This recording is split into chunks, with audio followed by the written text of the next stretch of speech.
I'm going to be expelled. Please lend me the tuition money. My grandson appeared at the door, drenched from the typhoon, and fell to his knees in the entrance, begging. He had worked hard to get into a private high school so he could pursue his love for soccer. At first, my son and his wife were against it, but by the time he enrolled, they seemed to have accepted it.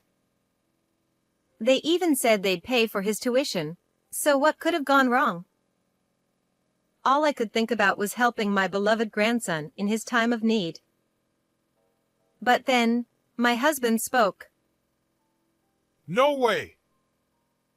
Without a moment's hesitation, my husband replied, and I instinctively held back my words. Hearing this, my grandson muttered, I knew it.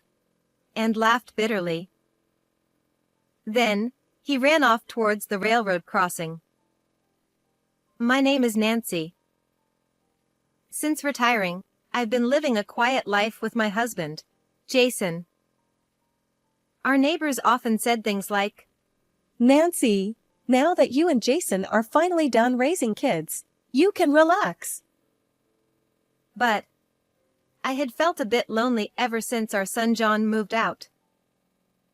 After graduating from university, John got a job at a large multinational company, where he also met his future wife. Thanks to that, both he and his wife had high-paying jobs, and they seemed to be living a perfect life, especially after the birth of their son, Harrison. So even though we felt lonely, I thought it was best not to interfere with their lives. My grandson joined the local youth soccer team when he was in elementary school and practiced diligently. Thanks to his efforts, he was able to get accepted into his first-choice high school on a soccer scholarship. Seeing how happy Harrison was made us all feel joyful, but the problem was that the school was private. My son said, Private high schools are too expensive. A public school is more than enough. John was reluctant, and his wife, Amy, opposed it for the same reason. However, my grandson was determined. That school is famous for its soccer program. I've always wanted to go there, and getting in with a scholarship is a dream come true. He tried repeatedly to convince his parents, and his desire to attend that school was palpable to us as well. This scholarship is only offered to students who show real promise. I'm not a full scholar, but I'll still get some financial aid, and the tuition will be reduced a bit. But John insisted. Even so, a public high school would still be much cheaper. Amy added, That's right. We can't spend money on soccer when there's no guarantee he'll make a career out of it. John and Amy refused to listen. Then my grandson said, Fine, I'll use a scholarship. I'll pay it back myself in the future, so I won't be a burden to you. His passion was clear, but most scholarships are meant to help low-income families afford education. Since John and Amy both had high incomes, it's unlikely they'd qualify. Scholarships that require repayment usually have more lenient conditions, but that would mean a heavy burden on Harrison in the future. My husband nodded gravely at my words. We had heard stories of young people who, after receiving temporary relief in the form of a loan, struggled to pay it back once they entered the workforce. This worried us. So, my husband and I decided to help Harrison as much as we could by giving him a generous gift to celebrate his acceptance. Even though we were living on a pension and not financially well off, we managed to give him $5,000 between the two of us. We handed this gift directly to Harrison and told him, "Use this to help with your expenses." We trusted that he would put it to good use.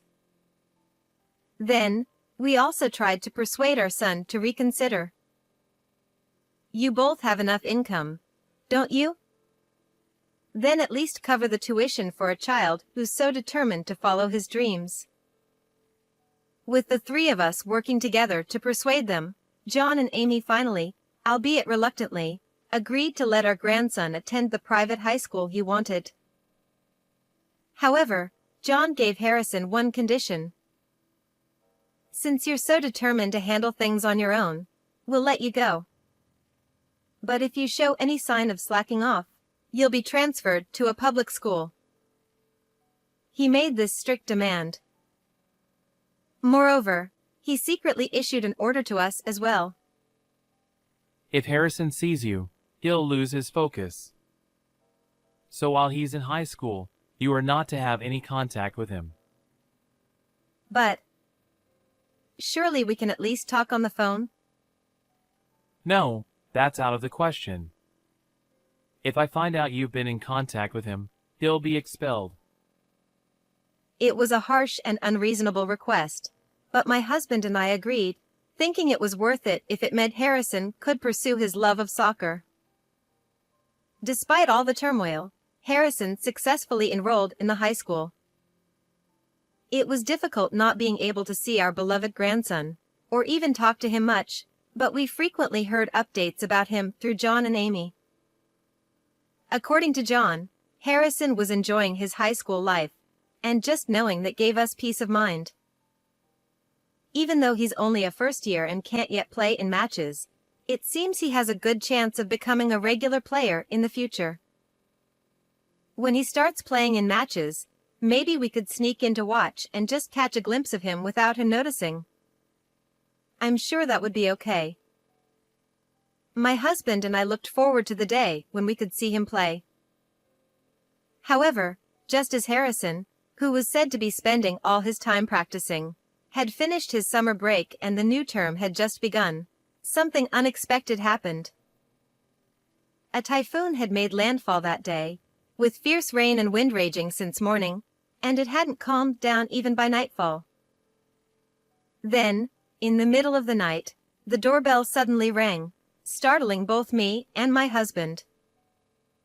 When we cautiously opened the front door, we were shocked to find our grandson, completely drenched, standing there. We hurriedly brought him inside, but we never expected Harrison to come to our house, especially since we were forbidden from contacting him until he graduated. The fact that he showed up in such terrible weather made no sense, and seeing him soaked to the bone left me in a state of panic. First, let's get you inside. No, I should get a towel first. Oh, but I need to run a bath too. My thoughts were spinning, and I couldn't seem to find the right words. Before I could say anything, Harrison suddenly fell to his knees and bowed deeply. I'm going to be expelled if I don't pay the tuition, so please lend me the money. Ever since Harrison showed up at our door, I had been in a constant state of shock. I couldn't help but remember how John and Amy had initially opposed his attending a private high school because of the cost. I'm sure they agreed to pay the tuition in the end, even if it was conditional. What on earth is going on? Could they have broken their promise? They both have good incomes, so no matter how expensive it is, it shouldn't be that much of a burden. It would be heartbreaking to make him give up after he worked so hard to get into that school. Just as I was about to offer to cover the costs ourselves, my husband spoke up. No! He answered so quickly that I missed my chance to speak. I knew it. Harrison muttered under his breath, then suddenly burst into laughter. It wasn't a happy laugh. It was dry, almost despairing, which sent a shiver down my spine. I wanted to say something, but his strange behavior left me speechless. Before I could find the right words, Harrison abruptly stood up and dashed out into the storm. Wait, hold on.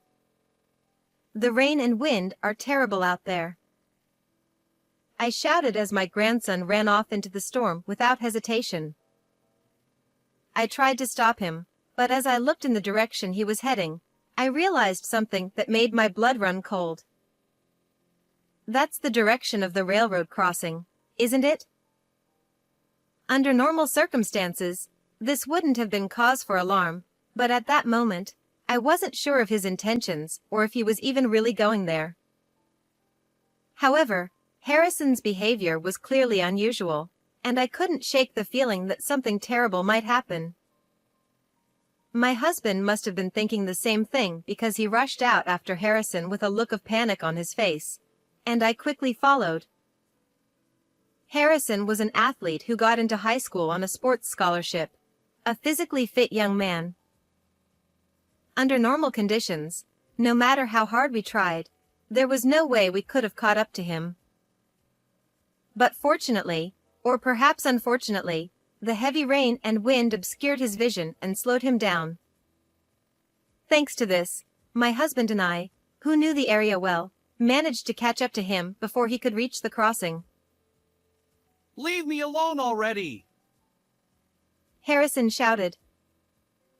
Listen to us. We never said we wouldn't help you at all, I replied, trying to calm him down.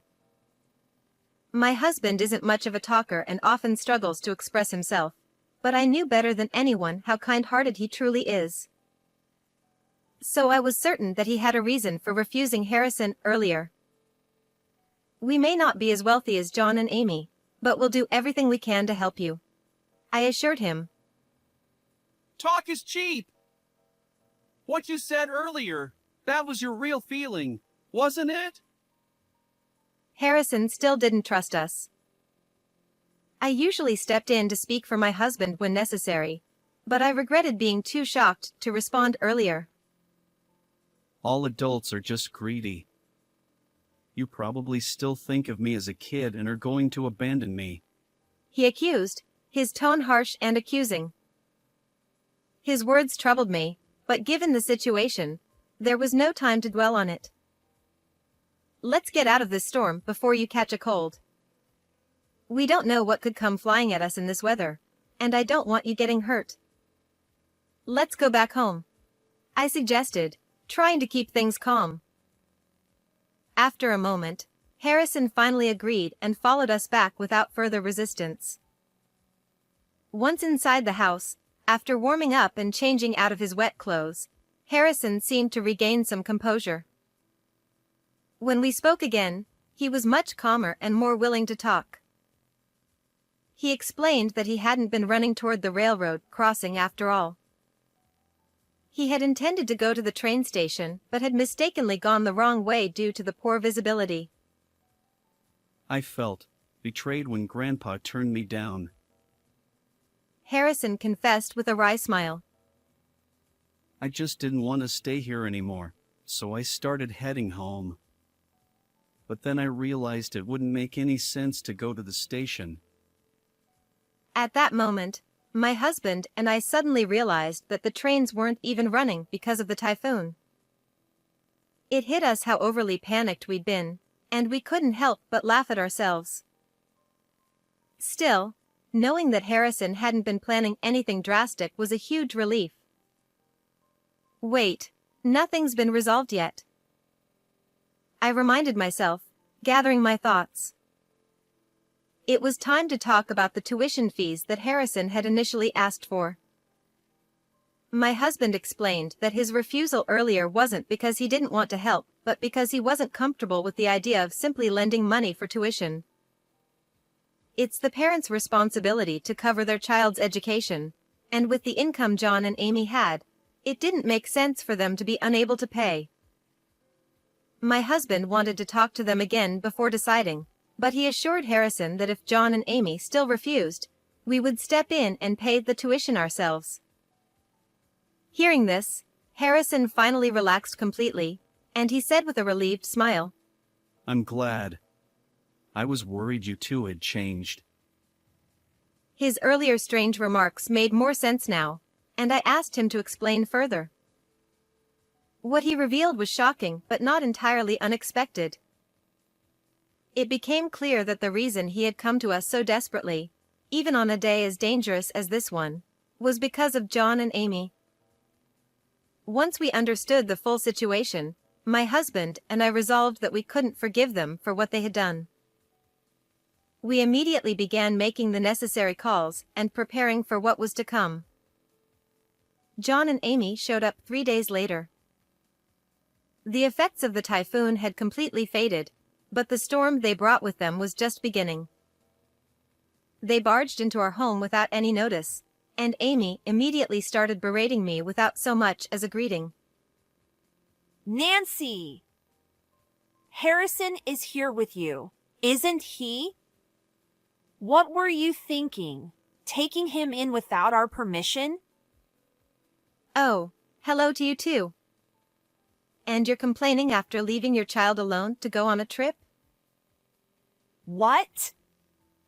How did you know that? This was something I'd learned from Harrison. On the day of the typhoon, John and Amy had gone on a hot spring vacation, leaving Harrison alone at home.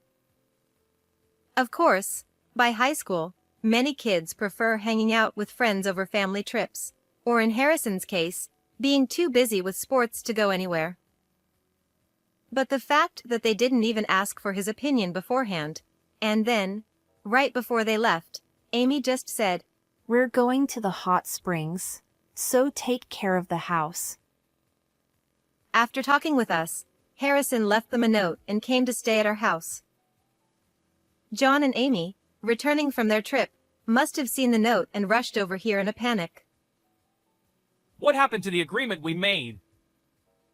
John's angry outburst referred to the condition he had set, that we shouldn't contact Harrison under any circumstances.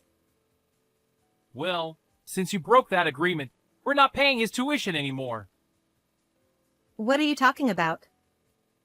You never paid it to begin with. I was astonished at their audacity, turning the blame on us when they hadn't kept their side of the deal in the first place.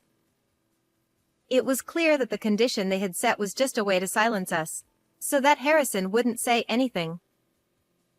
Unfortunately for them, we already knew everything. Let me guess, you didn't come here to bring back your son, but to reclaim your meal ticket, right? As I glared at them, my husband's piercing gaze followed, and I could see the unease in their eyes. Parents who failed to fulfill their responsibilities and instead exploited their own children had plenty of reasons to be nervous. Before Harrison's enrollment, they had assured us they would cover his tuition, but it was all a lie, something they didn't bother hiding from him. Harrison, therefore, proceeded with the scholarship application as originally planned, intending to pay his tuition that way. However, the monthly payments he was supposed to receive were being siphoned off by John and Amy. Harrison had been left confused, not knowing who was taking the money. For the first 2 months, Harrison managed to cover his tuition using the money from the gift we gave him when he enrolled, but once that ran out, he became desperate and turned to his father for help. Shockingly, our son then tried to blame us. It must be your grandparents. Trusting them with your account details was a mistake. Would the people who gave me enough money to pay the enrollment fee really steal from me? I can't imagine Grandpa and Grandma doing something like that. Harrison didn't believe John's story right away. But when people hear something enough times, even if it's untrue, they might start to wonder, could it be true? People change as they get older, for better or worse. Some become kinder, but others lose their restraint and turn for the worse. That's right, Harrison. The grandparents you knew aren't the same anymore. You need to think about who they really are now. Since Harrison hadn't seen us since starting high school, he couldn't make a judgment for himself. Moreover, Harrison wasn't aware of the condition John had imposed on us, so he didn't understand why we had distanced ourselves. To him, the sudden lack of communication from the grandparents who had always been so attentive seemed like proof that we had changed. You tricked Harrison into believing you and used the scholarship money meant for him for your own gain. But Harrison wasn't even suspicious of us. When I confronted them, revealing that we knew everything, they looked down in shame. Then, when John muttered, How did we get caught? Harrison caught the words and scowled in displeasure. It's not like I fully believed you, Dad. Even after I started to doubt Grandpa and Grandma, you were still buying brand-name goods and new cars. I started to wonder if you were all in on it together. The truth is, they earned enough to afford some luxuries, and under normal circumstances, Harrison wouldn't have thought twice about their purchases, assuming they were bought with their own money. However, when parents who forced him into attending a public high school due to financial constraints are spending money freely on themselves, it's only natural for him to grow suspicious. In reality, they had been overspending beyond their means, covering the shortfall with Harrison's scholarship funds. And then, when you said you were going to a luxury hot spring resort, I knew something was seriously wrong. I'm sorry, but I checked your bank account, Dad. How dare you snoop through my things? John turned red with anger upon hearing this, but he had no right to yell. Is that something you have the right to say, after using someone else's money? Harrison has always been a good kid who never touched your things until he reached his limit. And it was your own actions that pushed him to this point. Beside me, my husband stepped forward, likely trying to shield Harrison from John's glare. John's bank statements showed that every month, on the same day Harrison's scholarship disappeared, an equivalent amount was deposited into his account. The money trail was clear as day. Worse, Harrison discovered this right after the school warned him about unpaid tuition fees. They said I might get expelled if it didn't get paid. When I was alone at home thinking about it, I just became more and more anxious. Harrison had confided in us weekly when we finally talked. At that time, the fierce storm outside seemed to amplify his instinctual fear. Imagine being on the brink of expulsion, not due to any fault of your own, but because of the parents you should be able to rely on. How cornered must he have felt? Even after discovering his parents were stealing from him, Harrison's suspicions about us hadn't been completely cleared. In fact, he likely feared we might have been complicit in using the money John withdrew. This suspicion was evident in the way he had accused all adults that day with his remark, "Adults are all the same." But despite his doubts, Harrison clung to a sliver of hope and came to us, drenched and desperate. You can't even begin to imagine what was going through his mind that day. I never raised you to be so heartless. Shut up! At this, my son, seemingly fed up with the severe reprimand, erupted in a tantrum, shouting, If he had just gone to public school like he was supposed to, we wouldn't have had less money to begin with. What's wrong with making him make up for what we lost? And Nancy, you keep saying we tried to pin the blame on you, but it's not exactly a lie. This mess is partly your fault anyway. Emboldened by John's outburst, Amy's tone became surprisingly defiant, a stark contrast to the uneasy silence she had maintained earlier. You're the ones who gave him that much gift money in the first place. That's why Harrison went ahead and handled the enrollment on his own. You messed things up, so take responsibility for it. I tilted my head in disbelief at Amy's absurd accusation as she pointed her finger at me. How is it wrong to do everything we can for our grandson? Stop twisting logic to shift the blame. What you did was plain theft. I tried to speak calmly, reasoning with them, but my words fell on deaf ears. My son sneered, his expression mocking. Parents using their kids' money? We're family, so it's not like we're going to face any criminal charges. Too bad for you.